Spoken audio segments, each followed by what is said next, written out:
can say with big certainty that without Libyan revolution in '69, Libya would be just another failed colonial state. It doesn't have some big history as a nation. You have in one big territory about 140 tribes. Almost whole population in the time of revolution was in the deepest poverty, and almost whole population illiterate.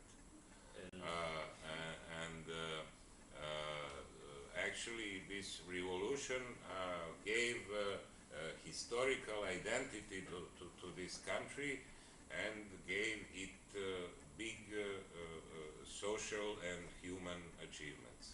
So actually Gaddafi dared not only to take the money from oil companies and to spread it to the people. This is something forbidden.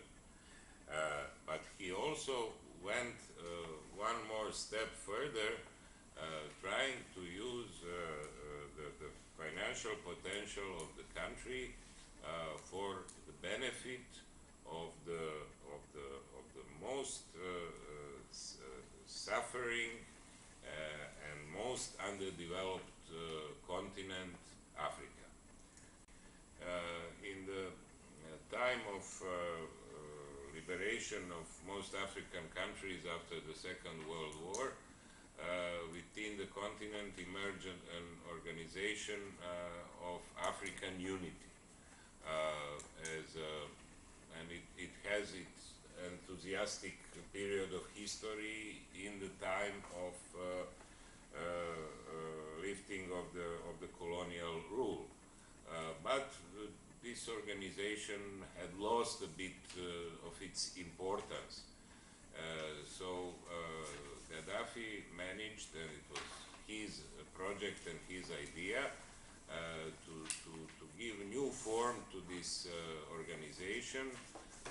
So it changed its name, and it adopted an agenda of modern type of unification and cooperation between African countries, changed its name into African Union.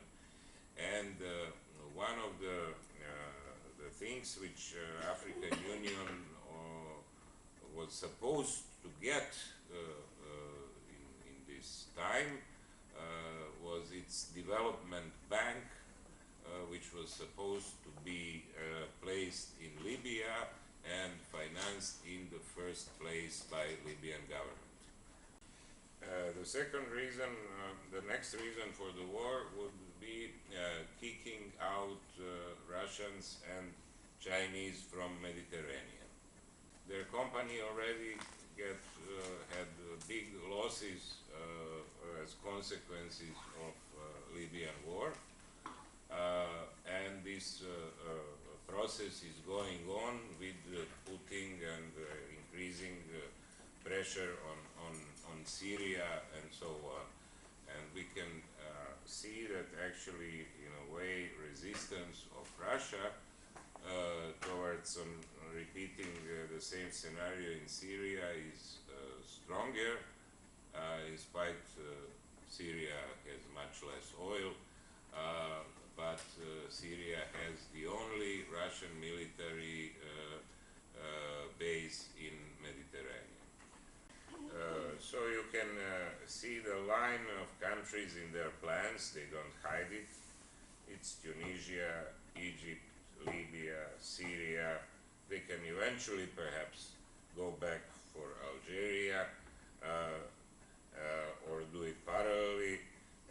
So far Algeria is not affected because it's a bigger country and it already had some experience, painful experience with Western-backed Islamic terrorism in last decade, so they are resisting more efficiently than some others, but there are threats against Algeria as well.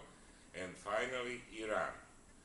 So that would make empire able to control whole Mediterranean, to enter the Central Asia, and to build, including together with these anti-missile facilities in Eastern Europe, to build a Plattsdarm around Russia for war against Russia.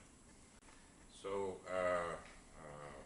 wherever they can, they apply this method of controlled chaos, or soft power, so-called, like in Tunisia, Egypt, and so on. But where it is impossible, they apply, let's say, hard power, like they did it in Libya. That would be these geopolitical remarks. And the second point I want to enlighten a bit is the criminal character of the war. First, on the level of existing international law. Despite Russia and China let 1973 resolution pass by abstaining from vote, they are now stating clearly, especially Russia, that this resolution was violated. So it didn't authorize NATO to launch either large-scale air strikes nor ground war. And we have actually we've been facing both. There was recently a conference of Russian experts in international law analyzing the present situation, and they actually accused UN Security Council of being the most responsible now, no matter how paradoxical it may sound, for the destabilization of the world. They said if what happened with Yugoslavia in '99 was an alarm, how the international law can be misused or bypassed. What's happening with Libya looks like funeral bell for the international law. Then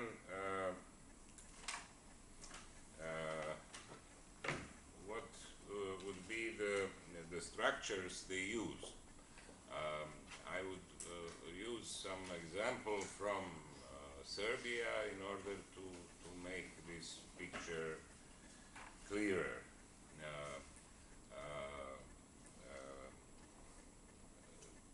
At the same time, when German Chancellor Merkel visited Serbia recently, Serbia was visited also by head of Russian state agency, anti-drug agency. So after visiting Serbia, he stated in Belgrade and also in Moscow, and Russian media, all mainstream media quoted that, he said that the narco mafia connected with the present authorities in Pristina, in Kosovo, make every year profit out of Afghan heroin, but also of cocaine, more than 3 billion euro per year, which is more than double the whole budget of Kosovo province.